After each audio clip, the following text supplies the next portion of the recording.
TV Câmara, a TV do povo de Natal.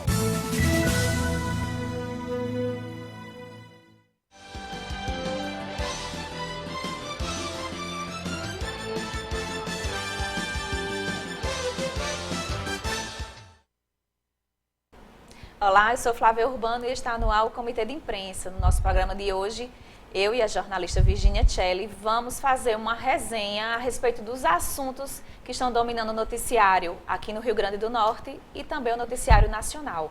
Seja bem-vinda, Virginia, ao Comitê de Imprensa. Obrigada, Flávia, e que responsabilidade, né? Vamos bater um papo, porque realmente essa semana foi uma semana de muitos acontecimentos e a gente pode compartilhar aqui algumas ideias e trazer algumas informações para quem está acompanhando o Comitê de Imprensa. Com certeza, Virginia. Vamos começar de política nacional. Vamos lá. Essa semana, o ex-presidente Luiz Inácio Lula da Silva foi anunciado, tomou posse e algumas decisões judiciais o tiraram, suspenderam essa posse como ministro-chefe da Casa Civil. O que, Virginia, terminou por causar uma convulsão, vamos dizer assim, nacional nas ruas. Aqui em Natal nós tivemos manifestações, desde então essas manifestações que tinham data marcada para acontecer, estão acontecendo permanentemente nas ruas, também muito nas redes sociais. Um dado do Twitter dessa semana, durante quase 24 horas, o tema da posse de Lula esteve em primeiro lugar nos assuntos mais comentados no mundo. Então, assim, a gente que não sabe o que é que vai acontecer amanhã, depois de amanhã, a gente não tem mais ideia de como é que as coisas vão se dar a partir de agora. Se a gente já tinha dúvidas, Virginia, agora é que a gente não sabe mais, né? Pois é, Flávia, desde que foi anunciada a ida do ex-presidente para a equipe da presidente Dilma, que esse clima se instalou nas ruas e nas ruas de todo o país.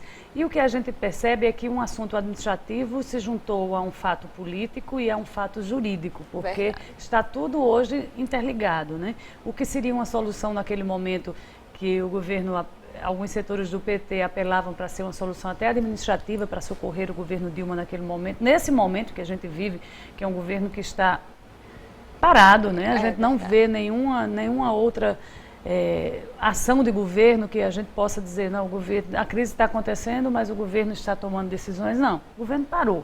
Então, o que poderia ser uma saída administrativa para o governo com a entrada de Lula acabou causando um problema político e jurídico muito grave para o país, porque no momento em que ele foi anunciado, o ministro, que só iria tomar posse na segunda-feira que vem e houve aquele vazamento das gravações, das interceptações telefônicas e que o Brasil tomou conhecimento de todos os diálogos que um ex-presidente da República teve com terceiros e inclusive com a presidente da República, isso causou um alvoroço, não foi, Flávia? É verdade. Assim, na verdade, o governo da presidente Dilma, desde o final da eleição, desde o resultado das eleições de 2014, que vem tendo muitas dificuldades de conseguir avançar, tanto do ponto de vista administrativo, como político, nessa relação com o Congresso Nacional.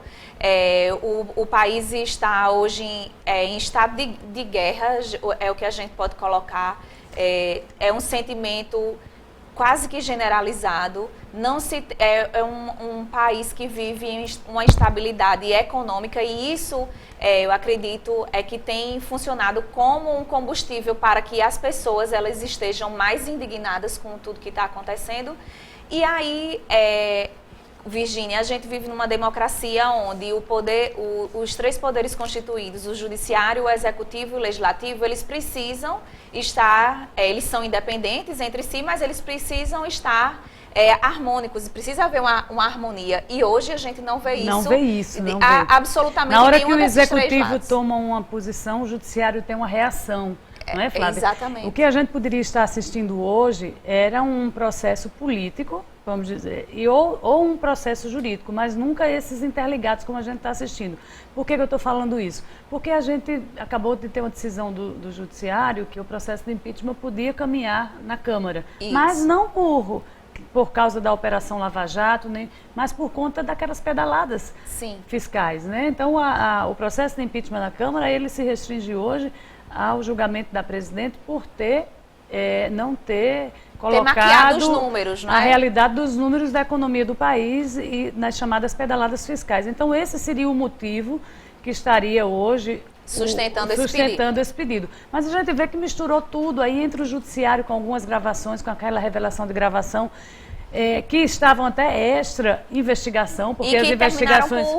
as investigações, Virginia, as interceptações telefônicas do ex-presidente Lula, que falou com advogados, com o prefeito do Rio de Janeiro, com a presidente Dilma, como você já se referiu, terminou por revelar um bastidor que muito menos do que o interesse jurídico, ele acabou por revelar o bastidor de conversas que mexeram com o Supremo Tribunal Federal, que mexeram com o presidente do Congresso, com o presidente da Câmara, e terminou criando um ambiente de instabilidade até para que o desejo e a intenção da presidente Dilma e do seu núcleo no Palácio do Planalto, de colocar o ex-presidente Lula como uma figura que pudesse vir a costurar um entendimento com o Congresso Nacional e barrar o impeachment, terminou por gerar um ambiente onde os pretensos aliados, se é que ainda havia por parte desses aliados o interesse de um diálogo com a presidente Dilma e com o ex-presidente Lula, acabou-se por gerar um ambiente completamente desfavorável a qualquer entendimento que pudesse vir a acontecer. Com certeza, e se essa era a intenção, isso foi alcançado, o objetivo. Porque o que a gente sabe por escutas telefônicas, quando elas são legais, e essa foi legal porque foi autorizada até a determinado horário, porque está até uma discussão do relógio, né, Flávia? É verdade. Se aquilo que vazou, que foi grampeado, já teria ultrapassado o tempo determinado pela Justiça, mas o que a gente percebe é que o conteúdo do que foi autorizado pelo juiz de Curitiba, Sérgio Moro, era um conteúdo que estava muito além do que estava sendo investigado, né? Porque o que a gente sabe por interceptação é que você traz a público ou a peça jurídica aquilo que interessa para aquilo que você está investigando, e não conversas privadas que você tem sobre outras pessoas. Você já imaginou, Flávia? Acho que foram 25 advogados que fazem parte do escritório que defende Lula. Todos eles tiveram seus telefones grampeados. E eles não defendem só o ex-presidente Lula, eles defendem N pessoas que tiveram o acompanhamento das decisões deles grampeadas pela Justiça e reveladas e tornadas públicas. Virginia, e o que é importante a gente colocar para o telespectador é que, como cidadã, eu acredito que você também concorre com isso. É claro que a gente quer que o nosso país seja passado a limpo, mas não é porque a gente quer isso que a gente vai deixar de considerar aquilo que é legal, o que é o rito normal do judiciário. Às vezes fica parecendo que o juiz Sérgio Moro ele tomou como algo pessoal, porque na hora que ele divulga áudios que, como você bem disse, eles extrapolam o objetivo da investigação que está em curso, colocando em xeque, inclusive, a situação desses 25 advogados que tiveram escutas, né, ligações interceptadas. Isso termina por colocar em xeque até o trabalho muito bem feito que ele vem fazendo ao longo desses 2 últimos anos. É verdade, e foi a ele que o Brasil está confiando uma operação tão importante que está tentando, primeiro, resgatar boa parte da receita do país que foi desviada. Exato. Né? Segundo, punir aqueles que realmente cometeram crimes. Agora que isso seja feito tudo dentro da lei. Né? O que a gente defende é o cumprimento de uma lei. Exatamente, porque o que a gente não pode incorrer no erro de apoiar a troco do que a gente vem vendo nas manifestações de rua e nas redes sociais, que uma maioria expressiva da população deseja o impeachment da presidente Dilma, mas a gente não pode desejar que, a pretexto de que isso aconteça, se permita que qualquer coisa, que qualquer atitude justifique.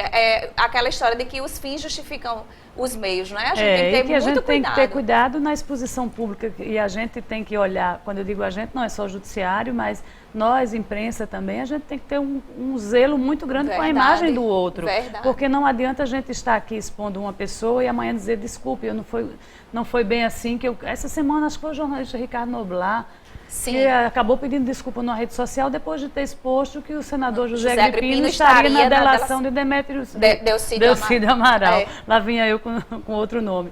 Mas com o senador Delcídio Amaral. Ele depois ele disse que ele estava, e depois, 3 dias depois, foi para a rede social e disse: senador, desculpe, o senhor não estava na... Eu cometi um erro.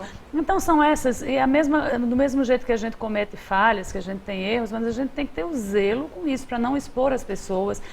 A exemplo do que a gente vê em outras operações, que acaba o Ministério Público trazendo, abrindo todos os processos de uma forma clara e as pessoas sendo expostas, quando chega no judiciário a interpretação e o julgamento é outra. E aí, a imagem dessa pessoa já foi colocada aí para análise, muitas vezes pré-julgamentos antecipados por parte da população. No caso dessas escutas, Virgínia, envolvendo o ex-presidente Lula, a gente vê que a cobertura do noticiário, ela está se transformando numa fofoca desses áudios, dessas conversas, até em tom jocoso, porque são conversas de um presidente, de um ex-presidente, debochando, rindo, dizendo palavrões, sendo ele nessas conversas privadas, mas que isso não tem, vamos dizer assim, nenhum interesse público, na medida em que essas conversas elas não dizem respeito a desvio de dinheiro, nem a coisas erradas, vamos dizer assim.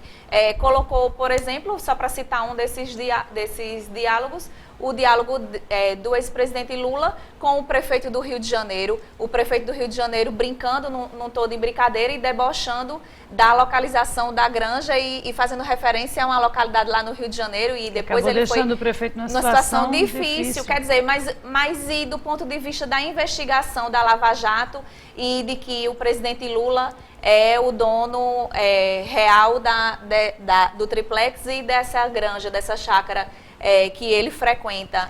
Isso trouxe alguma coisa de relevante para o processo? Não trouxe, né? Então são essas e outras questões, Flávia, a gente já está chegando, já avisaram ali que a gente está no finalzinho desse bloco, mas olha, a semana terminou com uma carta enviada, uma carta aberta, escrita, assinada pelo presidente Lula, num tom bem mais sereno, porque isso mostra a gravidade do momento, não é, Flávia? Sim. Por isso que a gente abriu o programa aqui nessa discussão dizendo que isso é um momento que a gente não sabe o que vai acontecer no dia de amanhã. É verdade. Então a situação, a pimenta que se jogou essa semana nos fatos políticos, nos fatos administrativos e jurídicos, ela pode levar o país a uma situação de descontrole a partir dos próximos dias, e a gente não quer isso. A gente quer ver as pessoas sendo investigadas, a gente quer ver o judiciário investigar, quer ver o judiciário punir aqueles que foram culpados, o Congresso Nacional, o impeachment é um instrumento legal, analisar politicamente se a presidente cometeu essas pedaladas, se ela deve ou não ser afastada, se há clima para ela permanecer governando, mas a gente não pode perder o bom senso e o equilíbrio do processo democrático, que fomos nós que elegemos a presidente, elegemos o vice dela, que inclusive é de uma corrente hoje que está um pouco mais afastada do governo, mesmo tendo membros dentro do governo, porque a gente sabe que se o PMDB tinha 7, parece que tem 8 ministros agora. Isso. Mas a gente não pode perder o equilíbrio democrático que a gente conquistou. Eu acho que esse é o receio daqueles brasileiros, daquelas pessoas que não querem só pedir a saída da presidente pela saída, mas por um processo responsável e legal nesse país. Tomara. Né? A gente torce, Virgínia, né, por isso. Com certeza. E só para a gente fechar o bloco, Virgínia, a gente cresceu ouvindo que no Brasil só quem ia para a cadeia era ladrão de galinha, e a gente não pode esquecer que hoje os empresários mais ricos e mais poderosos do país estão presos, mesmo pagando milhões de reais aos melhores advogados do país. Então, quer dizer, a gente tem que ter a consciência de que as coisas estão mudando. E o mensalão está aí, foi o Supremo que julgou os investigados no mensalão, que estão a maioria deles permanece ainda cumprindo pena, quando não domiciliar, mas estão em presídios por todo o país. E isso foi um julgamento dentro do tribunal, do maior tribunal do país, que é o Supremo Tribunal Federal. Se prevalecer a nomeação do presidente Lula e na condição de ministro ele tiver o foro privilegiado, a gente não pode acreditar que ele vai deixar de ser julgado se ele tiver que ser julgado. E a gente não pode deixar de acreditar naquelas pessoas que estão lá, nos grandes nomes do judiciário do país, que são os ministros do Supremo Tribunal federal. A gente tem que confiar neles, né? Verdade. E eles já levaram para a cadeia e já constataram crime de N pessoas nesse país nos últimos 5 anos. Mensalão 5 anos ou mais? Tem mais um pouquinho. Mais mas um pouquinho, mas né? é isso aí mesmo. Virgínia, nós vamos a um rápido intervalo e na volta continuamos com a nossa resenha. Até já.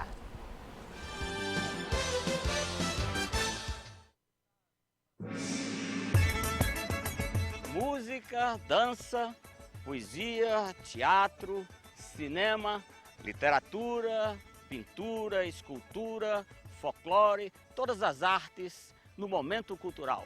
É o talento de nossa gente, todo dia aqui na nossa TV Câmara Natal.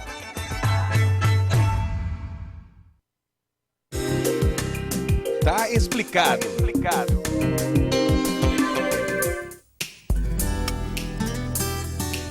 No dia a dia, muitas vezes nos deparamos com termos utilizados com frequência nas casas legislativas. Mas será que conhecemos bem o significado de cada uma dessas expressões? Projeto de lei. Você sabe o que é um projeto de lei? Mais ou menos. Não. Assim, na hora pro cara descer, fica difícil, né? Mas não tenho muita certeza, não. Seria algo que viria a ser lei um dia. Um projeto implementado por um senador, um deputado. O projeto de lei, ou PL, é um tipo de proposta com força de regra ou norma, submetida à aprovação de um órgão legislativo, como é o caso da Câmara Municipal de Natal. É a partir do PL que surge a lei propriamente dita. Tá explicado. A água é um bem precioso, usado para cozinhar, para aguar as plantas, assim como para nos hidratar. Mas você sabia que esse líquido que a gente bebe todos os dias pode acabar? Por isso é preciso economizar a água que consumimos. Aí vão algumas dicas. No banheiro, feche a torneira enquanto escova os dentes ou faz a barba. E estipule um tempo aproximado de 5 minutos para o seu banho. Na cozinha, feche a torneira enquanto ensaboa a louça e só volte a abrir quando for para enxaguar. E na parte de fora da sua casa, use um balde para lavar o carro e a calçada. O uso de mangueira aumenta o desperdício de água. Faça a sua parte. Juntos podemos fazer um mundo melhor. Uma iniciativa do Instituto Federal de Educação, Ciência e Tecnologia do Rio Grande do Norte.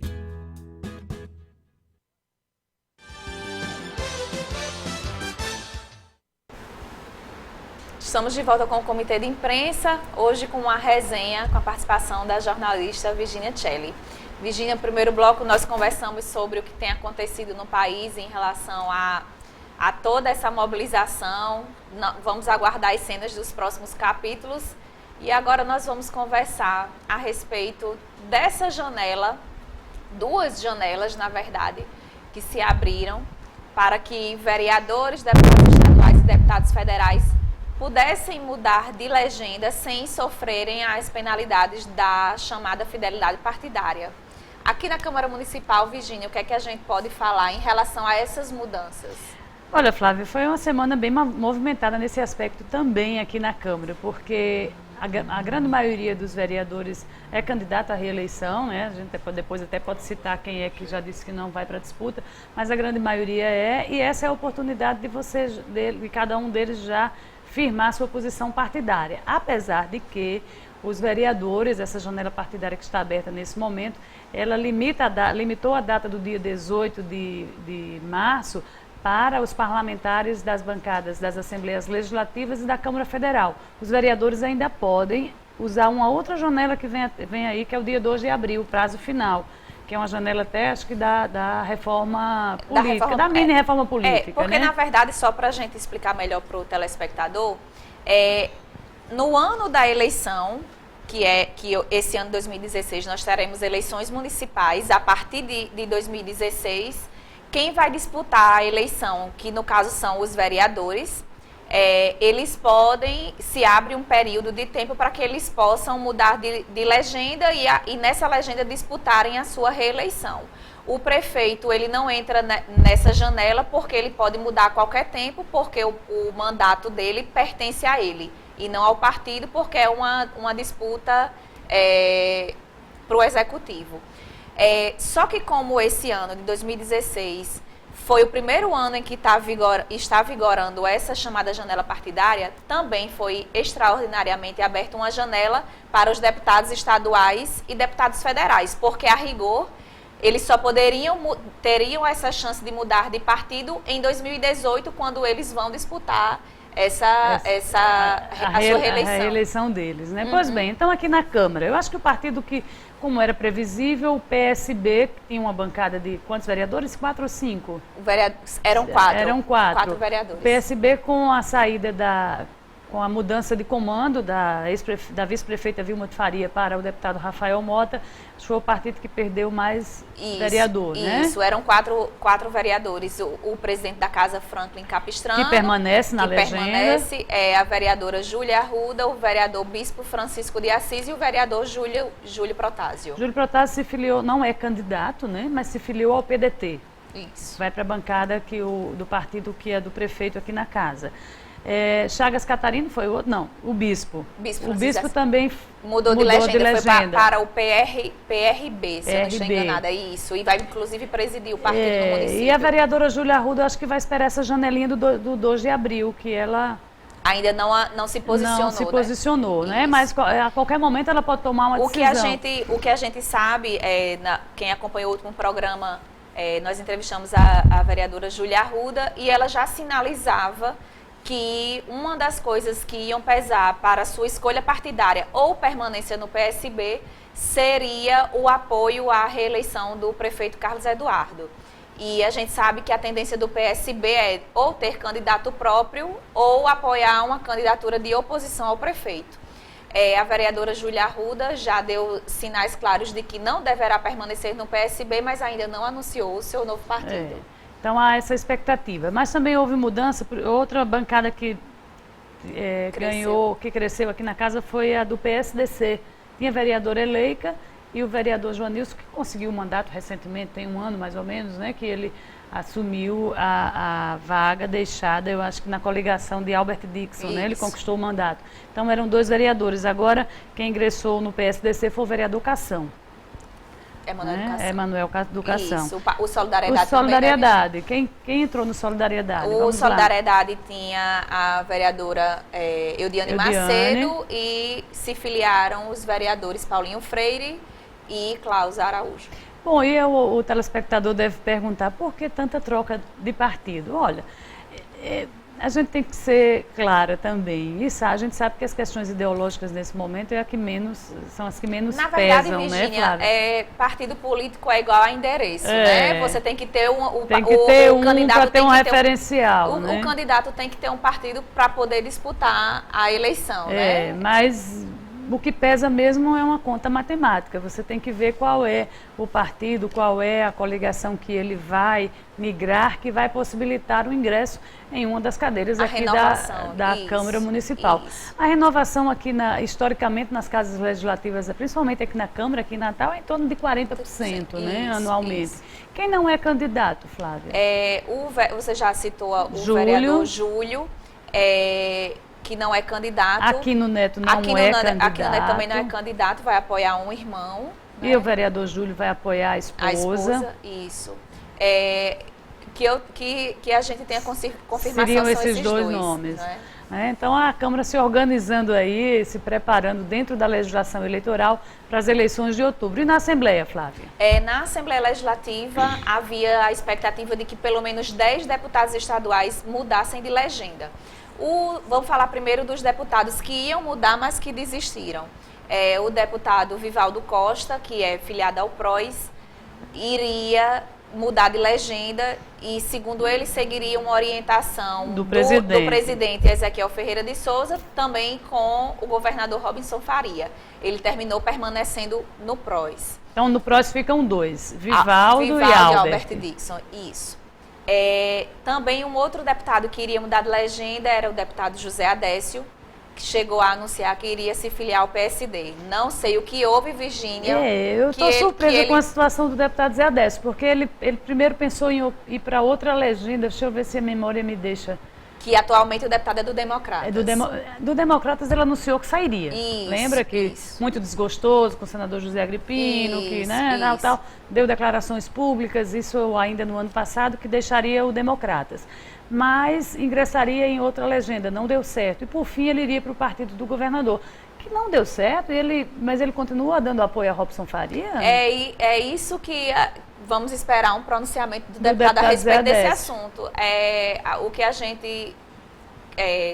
se havia a intenção dele, uma decisão praticamente tomada de deixar o Democratas e ele recua, algum fato novo aconteceu. Né? E outro que anunciou que sairia, que não foi, que permaneceu, foi o deputado Hermano Moraes, né? Hermano Moraes, verdade, permanece também. Bem lembrado, Virgínia. O deputado Hermano Moraes tinha interesse, ou manifestou nos bastidores o interesse de trocar de legenda, o que tem a ver com as eleições de 2016, porque o deputado, para quem não lembra, foi candidato à Prefeitura de Natal nas últimas eleições e teria esse projeto de novamente disputar a eleição, só que o PMDB já anunciou o apoio à reeleição do prefeito Carlos Eduardo, mas Hermano Moraes permanece no PMDB. A maior bancada hoje, depois de todas as mudanças, Virgínia, a maior bancada na Assembleia Legislativa ficou com o PSDB. Com o PSDB que não tinha nenhum deputado estadual, não conseguiu eleger nenhum deputado estadual nas eleições de 2014. Então, vamos dizer, os deputados que estão no PSDB são o presidente, Ezequiel Ferreira, o deputado José Dias, que já tinha se filiado ao PSDB na semana passada, a deputada Márcia Maia e o deputado Raimundo Fernandes e também o deputado Gustavo Carvalho, que é o primeiro vice-presidente da Assembleia Legislativa. Então, nós temos 5 deputados no PSDB. Essa bancada tucana na Assembleia, que acaba de nascer na Assembleia Legislativa, ela foi gerada, claro, e articulada pelo presidente da Casa, o deputado Ezequiel Ferreira. A gente sabe que essa condição de presidente sempre dá àqueles que estão no cargo de fazer uma composição e ter uma força política de formar uma bancada. E é de olho nessa bancada que está o governador Robson Faria. Ele sabe como essa coisa. Robson foi deputado de quantos mandatos, Flávia? Eu acho que ele foi deputado estadual durante 24, ele foi 24 anos deputado estadual. Então ele foi 24 dividido por 6 mandatos, né? Foi vice-governador do estado, é governador, então ele sabe muito bem quais são os caminhos e como as coisas funcionam na Assembleia Legislativa. E preocupado com o tamanho dessa bancada tucana, ele tratou de também ter uma bancada dele, ampliar a bancada dele. Do partido dele, Conseguiu o PSD. Quantos deputados? O PSD, que perdeu o deputado José Dias para o PSDB, permaneceu com os deputados Disson Lisboa e Galeno Torquato. E agora ganha mais 2 deputados, que são o deputado Carlos Augusto Maia, que é pré-candidato à Prefeitura de Parnamirim, e também o deputado Jacó Jacome, que foi uma surpresa, porque o deputado Jacó Jacome, o pai dele é quem detém o comando do PMN no Rio Grande do Norte e terminou mudando de legenda essa semana. Então, depois do PSDB, a maior bancada é a do partido do governador Robson Faria. Então o governador tratou de fazer uma bancada maior para ele, porque a gente sabe como as coisas funcionam na casa legislativa. Mas, Flávia, a ida do deputado...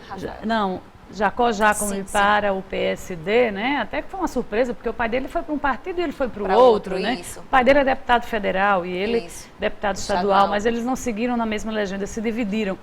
O que chamou a atenção nessa filiação é porque o PMN estava dando apoio à bancada do prefeito Carlos Eduardo, inclusive indicando um secretário do município, que é o secretário Osório Jacome, que eu acho que, diante desse novo posicionamento político do grupo do deputado Antônio Jacome, deve perder essa secretaria na administração municipal. Para explicar para o telespectador essa engrenagem... Porque tudo isso também passa pelos espaços que se abrem, né? E tem tudo a ver com a eleição municipal, porque a gente sabe que o governador Robson Faria tem no bastidor fomentado o surgimento de nomes para disputar a Prefeitura de Natal, porque já está muito claro que o governador vai apoiar qualquer um, menos o prefeito Carlos Eduardo. E quanto mais candidatos tiver nessa disputa para o projeto político do governador, é melhor, né? É verdade.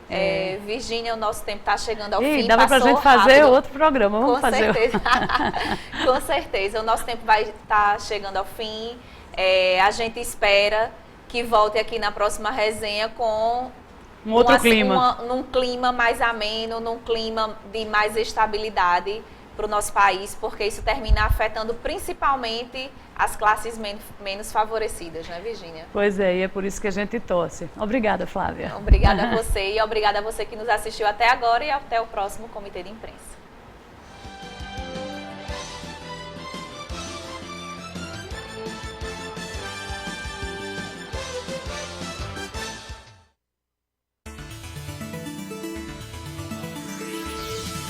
TV Câmara, a TV do povo de Natal.